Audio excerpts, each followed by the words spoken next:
बिस्मिल्लाहिर्रहमानिर्रहीम। I hope आप सब लोग ठीक होंगे। Today we will discuss about formation of differential equation कि अगर हमारे पास कोई इक्वेशन दी हुई है तो हम उससे डिफरेंशियल इक्वेशन जो है वो कैसे बनाएंगे वो हम देखेंगे। तो उसको समझने के लिए हम एक एग्जांपल ले रहे हैं। हमारे पास क्वेश्चन है हमारे पास कंस्ट्रक्ट या form a differential equation from y is equal to a sin x plus b cos x। हमारे पास ये इक्वेशन दी हुई है, फंक्शन दिया हुआ है, इक्वेशन दी हुई y is equal to a sin x plus b cos x। इससे हमने एक डिफरेंशियल इक्वेशन बनानी है। तो डिफरेंशियल इक्वेशन हम कैसे बनाएंगे, बेसिकली हमने इसके अंदर देखना होता है कि इसके अंदर जो है हमारे पास जो है आर्बिट्रेरी कांस्टेंट्स और जो है वो कितने आ रहे हैं, उतनी बार हम इसका डेरिवेटिव लेंगे। फॉर एग्जांपल हमारे पास ये एक लिखी हुई है 4x प्लस 3, तो इसके अंदर आर्बिट्रेरी कांस्टेंट कोई भी नहीं है। अगर कोई ऐसी इक्वेशन जिसके अंदर कोई भी आर्बिट्रेरी कांस्टेंट ना हो उसको हम कम से कम एक बार तो डिफरेंशिएट ज़रूर किया करेंगे। ठीक है, अब हम चलते हैं ऐसी इक्वेशन जिसके अंदर हमें कोई ना कोई आर्बिट्रेरी कांस्टेंट मिल जाए। For example y is equal to y is equal to 4a plus 3। तो ये एक हमारे पास ऐसी डिफरेंशियल इक्वेशन है जिसके अंदर हमारे पास एक a जो है ये आर्बिट्रेरी कांस्टेंट आ रहा है। तो जितनी बार डिफरेंशियल इक्वेशन के अंदर आर्बिट्रेरी कांस्टेंट आ रहे होंगे हम उसको उतनी बार डिफरेंशिएट करेंगे। तो ऐसी इक्वेशन जिसके अंदर कोई भी आर्बिट्रेरी कांस्टेंट नहीं आ रहा होगा तो उसे कम से कम हम एक बार ज़रूर जो है डिफरेंशिएट करेंगे। इसी तरह अगर हम यहाँ पे लिखें y is equal to mx plus c, तो ये भी c भी आर्बिट्रेरी कांस्टेंट है और m भी हमारे पास आर्बिट्रेरी कांस्टेंट है। तो इस इक्वेशन को हम कितनी बार डेरिवेटिव इसका लेंगे, 2 टाइम लेंगे। ठीक है, आर्बिट्रेरी कांस्टेंट कौन सा होता है, जैसे हमारे पास जिसकी कोई पर्टिकुलर वैल्यू हमने ना दी हो, जैसे यहाँ पे 3 है तो ये इसकी पर्टिकुलर वैल्यू है, ये भी पर्टिकुलर वैल्यू है इसकी। तो अगर हम ये भी 4 भी वैसे कांस्टेंट है तो हम इसको अगर ax या इसकी फॉर्म में लिख लेते, ax लिख लेते, जैसे फॉर एग्जांपल हम इसको ax लिख लेते हैं। ठीक है, तो यहाँ पे a हमारे पास आर्बिट्रेरी कांस्टेंट है तो इसको हम कम से कम एक बार ज़रूर डिफरेंशिएट करेंगे। इसी तरह यहाँ पे m और c हमारे पास आर्बिट्रेरी कांस्टेंट आ रहा है, यहाँ पे हम इसको 2 दफ़ा ज़रूर जो है डिफरेंशिएट करेंगे। ठीक है, तो ऐसी क्वेश्चन जिसके अंदर कोई भी हमारे पास आर्बिट्रेरी कांस्टेंट नहीं आ रहा होगा उसको हम कम से कम एक बार ज़रूर डिफरेंशिएट करेंगे। जैसे हमारे पास ये इक्वेशन दी हुई है, ये a है और b, यहाँ पे इनकी कोई पर्टिकुलर वैल्यू नहीं है तो ये हमारे पास आर्बिट्रेरी कांस्टेंट का जो है रोल प्ले कर रहे हैं। तो ऐसी क्वेश्चन जिसके अंदर जितने आर्बिट्रेरी कांस्टेंट होंगे और आप उसको डिफरेंशियल इक्वेशन बनाना चाहते हैं आप उसे उतनी बार डिफरेंशिएट ज़रूर करेंगे। तो हम इसका डेरिवेटिव लेते हैं विद रिस्पेक्ट टू x, तो हमारे पास बनेगा dy/dx is equal to a constant है, बाहर आ जाएगा। साइन का डेरिवेटिव हमारे पास क्या होता है, cos x ऐसी चीज़ आ जाएगा। एंगल का दोबारा डेरिवेटिव लेंगे वो 1 हो जाएगा। यहाँ पे आ जाएगा प्लस b, cos का डेरिवेटिव होता है माइनस साइन x। ठीक है, और x का डेरिवेटिव लेंगे तो वो 1 हो जाएगा। यहाँ पे मैं लिख भी रहा हूँ, अगर हम d/dx लें और साइन x हो तो इसका डेरिवेटिव हमारे पास cos x आता है। तो हमने सिंपली a को यहाँ पे बाहर लिया और साइन का डेरिवेटिव क्या आता है, cos x वो लिखा है। इसी तरह अगर हमारे पास d/dx हो और यहाँ पे cos x दिया हो तो cos x का डेरिवेटिव होता है माइनस साइन x। एंगल का दोबारा डेरिवेटिव x का लेंगे तो dx/dx 1 हो जाता है। तो ये cos का डेरिवेटिव आ गया, ये साइन का डेरिवेटिव आ गया। अगर हम इसको थोड़ा सा सिंप्लीफाई करें तो ये आ जाएगा a cos x minus b sine x। ठीक है, ये हमारे पास पहला डेरिवेटिव आ गया। अब हम इसका दोबारा डेरिवेटिव लेंगे, क्यों, क्योंकि इसके अंदर 2 आर्बिट्रेरी कांस्टेंट आ रहे थे। जितनी बार इक्वेशन के अंदर आर्बिट्रेरी कांस्टेंट आ रहा होगा हम उसका उतनी बार डेरिवेटिव ज़रूर लिया करेंगे। तो इसका जब दोबारा डेरिवेटिव लेंगे तो ये d2y/dx² बन जाएगा। यहाँ पे हमारे पास आ जाएगा a, इसका डेरिवेटिव क्या आ जाएगा, cos का डेरिवेटिव क्या होता है माइनस साइन x, ये आ जाएगा। यहाँ पे माइनस b आ जाएगा, साइन का डेरिवेटिव होता है cos x, तो ये आ जाएगा। अब ये हमारे पास इसको क्वेश्चन नंबर 1 का नाम दे देते हैं, इसको क्वेश्चन नंबर 2 का नाम दे देते हैं। हम डिफरेंशियल इक्वेशन बना रहे हैं, जब हम इक्वेशन बनाते हैं तो हमें जो आर्बिट्रेरी कांस्टेंट होते हैं बेसिकली उनको ख़त्म करना होता है। तो ये यहाँ पे डायरेक्ट ख़त्म नहीं हो रहे तो हम क्या करते हैं, इक्वेशन नंबर 1 और 2 को जो है आपस में ऐड करवा देते हैं। तो लेफ़्ट साइड में ऐड हो जाएगी और राइट साइड में ऐड हो जाएगी। तो ये बन जाएगा d2y/dx² प्लस यहाँ पे हमारे पास y आ जाएगा। ये हमारे पास d2y/dx² की क्या वैल्यू लिख लेते हैं, a sin x minus b cos x, उसके बाद लगाएंगे प्लस y की क्या वैल्यू थी वो लिख लेते हैं। यहाँ पे आ जाएगा a sin x plus b cos x। तो ये वाली चीज़ इससे से कैंसिल हो जाएगी, ये इससे कैंसिल हो जाएगा और इज इक्वल टू 0 आ जाएगा। तो हमारे पास फंक्शन जो था वो दिया हुआ था y is equal to a cos x, y is equal to a sin x plus b cos x। इसकी जो डिफरेंशियल इक्वेशन हमारे पास बनी है वो बनी है d2y/dx² plus y is equal to 0। तो ये हमारे पास डिफरेंशियल इक्वेशन बनी है। अब अगर आप चेक करना चाहते हैं कि ये हमारे पास ठीक आई या नहीं आई, तो अगर आप इसको इंटीग्रेट करेंगे तो हम इसके रूट्स की तरफ जाएंगे, उसके रूट्स निकालेंगे, फिर उनसे इक्वेशन बनाएंगे, तो हमारे पास डायरेक्ट ये इक्वेशन ही दोबारा आती है, ठीक है। लेकिन हम उस तरफ नहीं जा रहे। अब हम एक और इक्वेशन लेते हैं, उसको चेक करते हैं कि इसको हम कैसे कैलकुलेट करते हैं उसकी डिफरेंशियल इक्वेशन को। जी, तो अब हमारे पास इक्वेशन है y is equal to a x के plus b x plus c. ये हमारे पास इक्वेशन दी हुई है, हमने इसकी डिफरेंशियल इक्वेशन कैलकुलेट करनी है। तो यहाँ पे सबसे पहले हम देखते हैं कि इसके अंदर आर्बिट्रेरी कांस्टेंट कितने आ रहे हैं। For example a B C, 3 इसके आर्बिट्रेरी कांस्टेंट आ रहे हैं। तो इसका मतलब ये होगा कि हम इसको 3 टाइम डिफरेंशिएट करेंगे।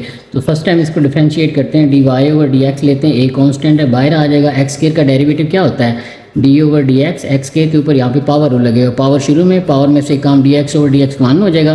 तो 2x का डेरिवेटिव हमारे एक्स स्क्वायर का डेरिवेटिव क्या आएगा 2x। यहाँ पे b कांस्टेंट है, बाहर आ जाएगा, x का डेरिवेटिव 1 हो जाएगा, c का डेरिवेटिव कांस्टेंट है तो उसका डेरिवेटिव हमारे पास 0 हो जाएगा। तो हमारे पास जब हमने इसका पहली बार डेरिवेटिव लिया है तो 2ax प्लस b इसका डेरिवेटिव होगा। अब दोबारा पहली बार डेरिवेटिव ले लिया, अब दोबारा लेंगे। दोबारा क्यों लेंगे, क्योंकि जितनी बार आर्बिट्रेरी कांस्टेंट आ रहे हैं, A B C 3 arbitrary constant आ रहे हैं, इस इक्वेशन को हम 3 टाइम ही डिफरेंशिएट करेंगे। तो दोबारा डिफरेंशिएट करते हैं, डी स्क्वायर एक्स स्क्वायर और यहाँ पे आ जाएगा इसका 2a कांस्टेंट है, बाहर आ जाएगा, x का डेरिवेटिव लेंगे वो 1 हो जाएगा, ये 0 हो जाएगा। तो 2 टाइम जब इसका डेरिवेटिव लेंगे ये 2x square is equal to 2a आ जाएगा। अब तीसरी बार जब इसका डेरिवेटिव लेते हैं तो ये हमारे पास आ जाएगा dx cube dy cube dx cube is equal to 0। तो हमारे पास अगर ये इक्वेशन दी हुई है तो उसका उसका जो हमारे पास हमारे पास इसके जो डिफरेंशियल इक्वेशन बनेगी वो ये बनेंगी, ठीक है। अच्छा, यहाँ पे हम अपने इंटरेस्टिंग फैक्ट के तौर पे अगर ये चेक करना चाहें कि क्या इस इक्वेशन को अगर हम इसका इंटीग्रेट लें तो क्या ये दोबारा ये डिफरेंशियल इक्वेशन जो जिससे हम स्टार्ट से चले थे, ये हमें इक्वेशन दी थी, हमने इसका डेरिवेटिव लेते गए 3 टाइम तो ये डिफरेंशियल इक्वेशन बनी है। अगर हम इसकी बैक पे जाना चाहें, इधर आना चाहें, तो क्या ये इक्वेशन बनती है या नहीं बनती। तो इसको हम क्या करते हैं, इंटीग्रेट करते हैं अपनी तसल्ली के लिए। देखें, हम इसका इन्वर्स प्रोसेस करते हैं। ये हमारे पास दिया हुआ था d cube over d x cube is equal to 0। अगर हम इसको एक दफ़ा इंटीग्रेट करते हैं तो d square y over d x square रह जाएगा, क्योंकि डेरिवेटिव इंटीग्रेशन से कैंसिल हो जाएगा। 0 का इंटीग्रेशन 0 आएगा और यहाँ पे कोई कांस्टेंट आएगा जिसे कांस्टेंट ऑफ इंटीग्रेशन कहते हैं। हम जब इंटीग्रेट करते हैं तो हमारे पास अगर डेफिनेट इंटीग्रल हो तो हमारे पास यहाँ पे, इनडेफिनेट इंटीग्रल हो तो हम यहाँ पे कांस्टेंट देते हैं इंटीग्रेशन का। फॉर एग्जांपल हम वो कांस्टेंट यहाँ पे a देते हैं। तो इसका मतलब ये हुआ कि d square y over d x square हमारे पास a के इक्वल आ गया। अब दोबारा इसकी इंटीग्रेशन करेंगे तो वो d y over d x रह जाएगा, यहाँ पे a आ जाएगा। जब a की इंटीग्रेशन करेंगे विद रिस्पेक्ट टू x तो उसका आंसर हमारे पास x आएगा और यहाँ पे कोई constant of integration indefinite integral के तौर पे यहाँ पे फॉर एग्जांपल b आता है तो वो हम b कांस्टेंट ले लेते हैं। दोबारा जब इसको इंटीग्रेट करेंगे तो यहाँ पे सिर्फ y रह जाएगा, क्योंकि डेरिवेटिव इंटीग्रेशन से कैंसिल हो जाएगा। ये हमारे पास a आ जाएगा, x की इंटीग्रेशन क्या हो जाएगी, x के यहाँ पे b आ जाएगा, इसके साथ 1 पड़ा है तो 1 को जब हम with respect to x integrate करेंगे तो ये bx बन जाएगा। जब इंटीग्रेशन का साइन ख़त्म हो जाए तो यहाँ पे हम एक कांस्टेंट का साइन देते हैं, यहाँ पे लेट कर लेते हैं कि हम वो साइन c देते हैं। तो ये हमारे पास अगर डिफरेंशियल इक्वेशन दी हुई है, हमने इसको 3 टाइम इंटीग्रेट किया तो हमारे पास ये इक्वेशन बनेगी। तो ये बिल्कुल वही इक्वेशन हमारे पास आ गया। तो ये 3 हमारे पास आर्बिट्रेरी कांस्टेंट थे, हमने उनको 3 दफ़ा डिफरेंशिएट किया उस इक्वेशन को, तो हमारे पास इस इक्वेशन के क्रॉसपॉन्डिंग ये डिफरेंशियल इक्वेशन आई है और इस डिफरेंशियल इक्वेशन का ये सोल्यूशन भी है, ये भी हम कह सकते हैं। इसके साथ हम एक और एग्जांपल करते हैं ताकि हम इसको अच्छे तरीके से समझ सकें। जी, नेक्स्ट क्वेश्चन है हमारे पास find differential equation if y is equal to x plus 3 e की पावर माइनस एक्स। ये हमारे पास अगर इक्वेशन दी हुई है तो हमने इसकी डिफरेंशियल इक्वेशन कैलकुलेट करनी है। तो हमने ये बात की थी कि अगर कोई आर्बिट्रेरी कांस्टेंट नहीं आ रहा तो कम से कम एक बार हम उसको डिफरेंशिएट ज़रूर करेंगे। तो इसको कम से कम एक बार डिफरेंशिएट ज़रूर करते हैं क्योंकि इसके अंदर कोई आर्बिट्रेरी कांस्टेंट नहीं आ रहा, ठीक है। तो जब हम x के रिस्पेक्ट इसको डिफरेंशिएट करेंगे ये 1 आ जाएगा, प्लस 3 कांस्टेंट और ये बाहर आ जाएगा। इसकी हमें डेरिवेटिव चाहिए। डी ओवर डी एक्स ई की पावर माइनस एक्स। ई की पावर एक्स अगर हो तो उसका डेरिवेटिव ई की पावर माइनस एक्स ही होता है। इसका डेरिवेटिव एज इट इज़ आ जाता है और उसके बाद जो ऊपर चीज़ आ रही थी उसका दोबारा डेरिवेटिव लेते हैं। तो इसका जब दोबारा डेरिवेटिव लेंगे माइनस बाहर आ जाएगा, D x over d x 1 हो जाएगा, तो ई की पावर माइनस एक्स इसका डेरिवेटिव आएगा और यहाँ पे माइनस आएगी। तो वो माइनस हम फॉर एग्जांपल अगले स्टेप में लगा लेते हैं।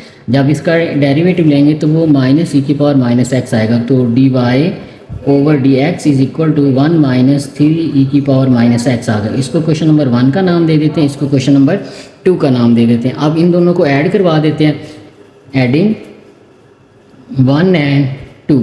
तो लेफ़्ट साइड में ऐड हो जाएगी और राइट साइड में आ जाएगी। ये y आ जाएगा, d y over d x किसके इक्वल है 1 माइनस ई की पावर माइनस एक्स, ये इसकी वैल्यू आ गई। अब प्लस लगा के y की वैल्यू लिखते हैं तो ये y की वैल्यू आ जाएगी प्लस 3 ई की पावर माइनस एक्स। तो ये पॉजिटिव माइनस 3 ई की पावर माइनस एक्स है, ये पॉजिटिव है, ये आपस में कैंसिल हो जाएंगे। तो यहाँ पे आ जाएगा 1 प्लस एक्स और डिफरेंशियल इक्वेशन हमारे पास आ जाएगी d y over d x plus y is equal to 1 plus x. इसकी डिफरेंशियल इक्वेशन आ गई और ये जो है हमारे पास इसका सोल्यूशन भी है। अगर वाई को इधर हम पुट करेंगे तो ये क्वेश्चन को सेटिस्फाई करेगा। ठीक है, नेक्स्ट एग्जांपल हम करते हैं। हमारे पास है क्वेश्चन है हमारे पास फाइंड डिफरेंशियल इक्वेशन। हमने डिफरेंशियल इक्वेशन फाइंड आउट करनी है। अगर हमारे पास ये इक्वेशन दी हुई है a x plus l n y is equal to y plus b, ये हमारे पास इक्वेशन दी हुई है, हमने इसको डिफरेंशिएट करना है। तो हम सबसे पहले ये देखते हैं कि इसके अंदर आर्बिट्रेरी कांस्टेंट कितने। फॉर एग्जांपल ये ए हमारे पास आर्बिट्रेरी कांस्टेंट है और ये बी आर्बिट्रेरी कांस्टेंट है। इसका मतलब हमें इसे 2 टाइम डिफरेंशिएट करना पड़ेगा। तो डिफरेंशिएट करते हैं जी। जब इसका डेरिवेटिव लेंगे ए कांस्टेंट है बाहर आ जाएगा, ये D x over d x है, ठीक है, ये आ जाएगा प्लस इसका जब डेरिवेटिव लेंगे वो हमारे पास क्या आएगा 1 over y d y over d x. अगर किसी को पता नहीं चला तो हम इसको कर लेते हैं कि अगर हमारे पास हम डेरिवेटिव ले रहे हो एल एन वाई का, तो एल एन आगे कोई भी चीज़ पड़ी तो उसका डेरिवेटिव क्या होगा, जो चीज़ आगे पड़ी वो 1 ओवर हो जाएगी और उसके बाद क्या करेंगे दोबारा डेरिवेटिव हम लेंगे जो चीज़ यहाँ पे पड़ी हुई। तो एल एन वाई का डेरिवेटिव क्या आएगा 1 over y d y over d x. तो हमने सिंपली यहाँ पे इसका डेरिवेटिव लिया है। इधर भी डेरिवेटिव लेंगे तो ये डी ओवर डी एक्स आएगा प्लस कांस्टेंट का डेरिवेटिव हमारे पास 0 हो जाएगा। बेसिकली हमने क्या किया है both side d over d x लिया है, तो इसका डेरिवेटिव लेंगे ये बन जाएगा। इधर वाले का डी ओवर डी एक्स पूरी टर्म का लेंगे तो यही चीज़ आ जाएगी। फर्दर अगर हम इसको देखें तो ये हमारे पास d x over d x 1 हो जाएगा, तो यहाँ पे आ जाएगा ए, यहाँ पे रह जाएगा प्लस वाई की power -1 d y over d x is equal to d y over d x. ये हमने जब एक बार इस इक्वेशन को डिफरेंशिएट किया है तो ये आया। अब दोबारा करेंगे क्योंकि 2 आर्बिट्रेरी कांस्टेंट आ रहे थे, तो दूसरी बार जब इसको डिफरेंशिएट करेंगे ये कांस्टेंट है, ये 0 हो जाएगा। बेसिकली क्या ले रहे हैं डी ओवर डी एक्स ले रहे हैं बोथ साइड। जब इसका डेरिवेटिव लेंगे तो वो बेसिकली यहाँ पे आप प्रोडक्ट रूल लगेगा। इसको हम लिख लेते हैं पहली एज इट इज़, दूसरी का डेरिवेटिव। जब इसका डेरिवेटिव लेंगे तो ये d square y over d x square आ जाएगा, ठीक है, प्लस अब दूसरी एज इट इज़, ये दूसरी एज इट इज़ आ जाएगी, d y over d x as it is रहेगा और इसका डेरिवेटिव दोबारा लेंगे। जब इसका आप डेरिवेटिव दोबारा लेंगे तो इसके ऊपर पावर रूल लगेगा। मैं यहाँ पे कर देता हूँ d over d x y की -1। तो पावर शुरू में पावर में से एक काम करते हैं, ये पावर -1 थी उसमें से एक काम किया और उसके बाद पावर के बगैर दोबारा derivative d over d x करेंगे तो ये हमारे पास आएगा -y square d y over d x. तो बेसिकली हमारे पास इसका डेरिवेटिव क्या आएगा माइनस, यहाँ पे माइनस लगाएंगे -1 ओवर या वाई स्केयर माइनस का और साथ में इसके क्या आएगा d y over d x. D y over d x is equal to इसका जब दोबारा डेरिवेटिव लेंगे तो ये d square y over d x square बन जाएगा। डन। तो इसको थोड़ा रीअरेंज करते हैं तो ये हमारे पास बनेगा वाई की power -1 d square y over d x square. अब ये माइनस बाहर आ जाएगी, वाई स्केयर भी बाहर आ जाएगा, ये इससे मल्टीप्लाई होके d y over d x का होल स्केयर हो जाएगा। ये चीज़ इस चीज़ से मल्टीप्लाई होगी ना तो d y over d x का होल स्केयर हो जाएगा, ना कि d square y over d x square होगा, ठीक है। इस बात को आपने अंडरस्टैंड करना है। तो is equal to d square y over d x square करते हैं। अब डी स्केयर वाई और डी एक्स स्केयर वाली टर्म्स को हम एक साइड पे कर लेते हैं, ठीक है, ताकि इसको मज़ीद हम सिंप्लीफाई कर सकें।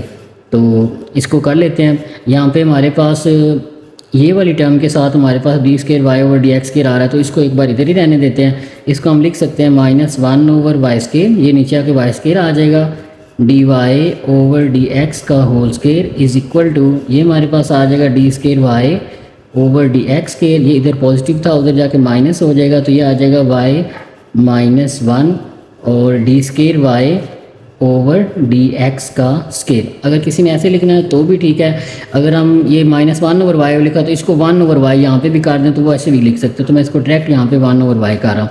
यहाँ पे भी कर सकते थे वन ओवर वाई, माइनस है ना पावर तो नीचे आके पॉजिटिव हो जाएगी तो वन ओवर वाई आएगा, इधर पॉजिटिव का होगा इधर आके पूरा नेगेटिव हो जाएगा। इन दोनों में से d square y over d x square common ले लेते हैं, डी स्केयर वाई और डी एक्स स्केयर कॉमन लेंगे तो यहाँ से वन आ जाएगा, यहाँ पे माइनस वन ओवर वाई आ जाएगा, ठीक है।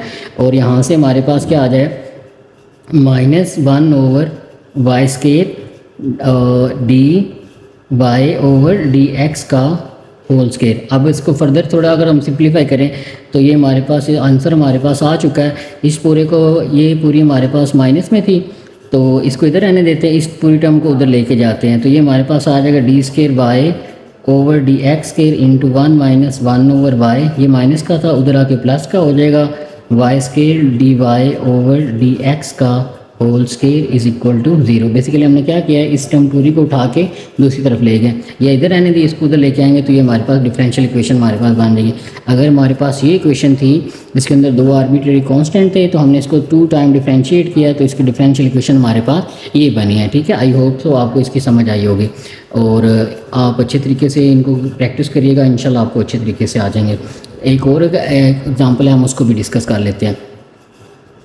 क्वेश्चन है हमारे पास फाइंड डिफरेंशियल इक्वेशन। क्वेश्चन है हमारे पास y is equal to x cube plus c into e की पावर माइनस 3x, ठीक है। ये हमारे पास इक्वेशन है, इसको हमने सॉल्व करना है। तो इसके अंदर हमारे पास जो है आर्बिट्रेरी कांस्टेंट कितने हैं, ये सी एक ही है तो इसका मतलब इसको एक टर्म में वन टाइम हमें डिफरेंशिएट करना पड़ेगा। तो देख लेते हैं, स्टार्ट करते हैं। Both side d over d x लेते हैं, d y over d x आ गया, यहाँ पे भी डी ओवर डी एक्स लेंगे, ये हमारे पास आ जाएगा x cube plus c into e की पावर माइनस 3x। हम इसको कंसीडर कर लेते हैं, ये पूरी हमारे पास एक टर्म है और ये पूरी एक टर्म है, यहाँ पे प्रोडक्ट रूल लगा लेंगे। तो प्रोडक्ट रूल में क्या होता है, पहली एज इट इज़, दूसरी का डेरिवेटिव। इसका डेरिवेटिव अगर हम लेंगे, देखें डी ओवर डी एक्स ई की पावर माइनस 3x, तो इसका डेरिवेटिव क्या आएगा, एक बार ये एज इट इज़ आएगा और उसके बाद ऊपर जो पावर आ रही है उसको दोबारा डेरिवेटिव लेंगे तो -3 आएगा, तो -3 आएगा। इसको सिंप्लीफाई करेंगे तो -3 ई की पावर माइनस 3x, ये इसका डेरिवेटिव आ जाएगा। तो ये मैं यहाँ पे लिख रहा हूँ -3 ई की पावर माइनस x, ये इसका डेरिवेटिव आ गया। आगे लगाएंगे प्लस, पहली एज इट इज़, दूसरी का डेरिवेटिव। अब दूसरी एज इट इज़, दूसरी टर्म एज इट इज़, अब पहली का डेरिवेटिव लेंगे। जब पहली का डेरिवेटिव लेंगे तो यहाँ पे हमारे पास 3x स्क्वायर आएगा और ये हमारे पास 0 हो जाएगा और वो मैं नहीं लिख रहा, ठीक है। फर्दर हम इसको थोड़ा सा मज़ीद सिंप्लीफाई करते हैं तो ये हमारे पास बन जाएगा ये हमारे पास बनेगा x प्लस सी और यहाँ पे -3 मैं लिख रहा हूँ, ई की पावर -x, यहाँ पे क्यूब आ गया और ये हमारे पास आएगा +3x स्क्वायर ई की power -3x d y over d x. जब हम डिफरेंशियल इक्वेशन बनाते हैं तो हमारा जो मेन मोटिव होता है वो ये होता है कि हमने उसके अंदर से जो कांस्टेंट आ रहे हैं, आर्बिट्रेरी कांस्टेंट आ रहे हैं, उनको ख़त्म करना होता है। लेकिन यहाँ पे वो हमारे पास ख़त्म नहीं हुए, तो हम बेसिकली यहाँ पे एक काम कर सकते हैं कि हम एक्स क्यूब प्लस सी जो है इसकी वैल्यू निकालने की कोशिश करते हैं। तो ये हमारे पास इक्वेशन दी हुई थी as y is equal to x cube plus c e की पावर -3x, ये हमारे पास दिया हुआ था। इसको हम ऐसे भी लिख सकते हैं एक्स क्यूब प्लस सी ओवर ई की पावर 3x, ऊपर पॉजिटिव माइनस था नीचे आके प्लस हो जाएगा। इसको इधर मल्टीप्लाई कर देते हैं तो ये आ जाएगा वाई ई की power 3x is equal to x cube plus c. Basically हमने क्या किया है, इस इक्वेशन को यूज़ किया है और इस इक्वेशन से हमने x plus cube C, x cube plus c की वैल्यू निकाली तो वो किसके इक्वल आ गई है, वाई ई की पावर 3x के इक्वल आ गई। तो हमने बेसिकली आर्बिट्रेरी कांस्टेंट को ख़त्म करना था, तो इसको ख़त्म करने के लिए हमने इस पूरी की वैल्यू निकाली थी, वो हमारे पास वाई ई की पावर 3 आई। हम इसको कर देते हैं पुट इन इक्वेशन 2, इसको इक्वेशन नंबर 2 का नाम दे देते हैं क्योंकि हमने सी को ख़त्म करना था तो हमने इस पूरे की वैल्यू निकाली। तो जहाँ पे एक्स क्यूब प्लस सी आ रहा है वहाँ पे हम वाई ई की पावर 3x लिख लेते हैं। तो ये इक्वेशन हमारे पास क्या बन जाएगी, d y over d x is equal to -3 x cube plus c. X cube plus c की जगह पे हमारे पास आ जाएगा वाई ई की पावर 3x और ई की पावर, सॉरी यहाँ पे हम 3 लिखना भूल गए, ये 3 यहाँ पे आएगा, ठीक है, ये लगा लेना हमने लाजमी। ठीक है, e की पावर -3x आएगा, तो e की पावर -3x आ जाएगा। ठीक है, बेसिकली हमने क्या किया है, इस पूरे की जगह पे ये वैल्यू पुट किया तो यहाँ पे ये आ जाएगा, बाकी की इक्वेशन एज इट इज़ आ जाएगी +3x के e की पावर -3x। यहाँ से फर्दर हम इसको सॉल्व करेंगे तो ये हमारे पास जनाब आ जाएगा -3y, ये बेसिस सेम है तो पावर ऐड हो जाएंगे, e की पावर 3x माइनस e की पावर 3x, बेसिस सेम है तो पावर ऐड हो जाएंगे, ये इसके साथ ऐड होकर 0 हमारे पास बना देगा। तो ये हमारे पास बनेगा -3y e की पावर 0 प्लस 3x के e की पावर -3x dy/dx। तो ये हमारे पास e की पावर 0 हमारे पास किसके इक्वल होता है, वो हमारे पास 1 के इक्वल होता है। एज e की पावर 0 हमारे पास 1 के इक्वल होता है, तो ये इक्वेशन हमारे पास बन जाएगी dy/dx is equal to -3y plus 3x के e की पावर -3x। ये हमारे पास इसकी इक्वेशन बनेगी। अगर हम इसको इधर भी लें तो फिर भी कोई फ़र्क नहीं पड़ेगा, लेकिन यहाँ तक ठीक है हमारे पास, ये इसका आंसर आ जाएगा। e की power e is equal to -3y, e की पावर 0 की जगह पे 1 आ गया और प्लस 3x के e की पावर -3x आ जाएगा। ठीक है, तो अगर हमारे पास ये डिफरेंशियल इक्वेशन दी हुई है, ठीक है, तो इसकी जो डिफरेंशियल ये हमारे पास अगर एक इक्वेशन दी है तो हमने इसकी डिफरेंशियल इक्वेशन कैलकुलेट करनी है, तो ये इसका आंसर आएगा। आई होप आपको अच्छे तरीके से इन क्वेश्चन की समझ आई होगी। तो अपना बहुत सारा ख्याल रखिएगा। Thank you very much. अल्लाह हाफिज़।